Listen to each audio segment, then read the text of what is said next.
Lucky star മോളൂഡ് സംഘടിപ്പിക്കുന്ന ഒന്നാമത് അഖിലേന്ത്യാ സെവൻസ് ഫുട്ബോൾ ടൂർണമെന്റിൽ ഞായറാഴ്ച രണ്ടാം സെമിഫൈനൽ പോരാട്ടം.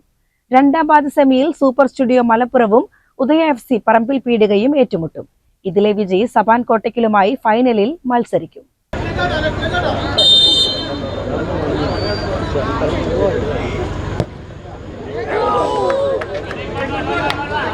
ആദ്യപാദ സെമിഫൈനൽ മത്സരം പൂർത്തിയായപ്പോൾ സബാൻ കോട്ടക്കൽ ഫൈനലിൽ പ്രവേശിച്ചു.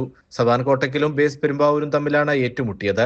2 ഗോളുകൾക്കാണ് സബാന്റെ വിജയം.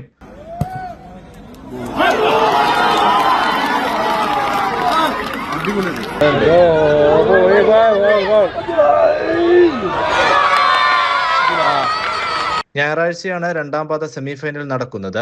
സൂപ്പർ സ്റ്റുഡിയോ മലപ്പുറവും ഉദയ FC പറമ്പിൽ പീടികയും ഏറ്റുമുട്ടും. ഇതിലെ വിജയിയാണ് സബാന്റെ എതിരാളികൾ. Moscow Pottachira sonic granite floodlight സ്റ്റേഡിയത്തിലാണ് മത്സരം നടക്കുന്നത്. സ്ത്രീകൾക്കും 10 വയസ്സിൽ താഴെയുള്ള കുട്ടികൾക്കും ടൂർണമെന്റിലേക്ക് പ്രവേശനം സൗജന്യമാണ്.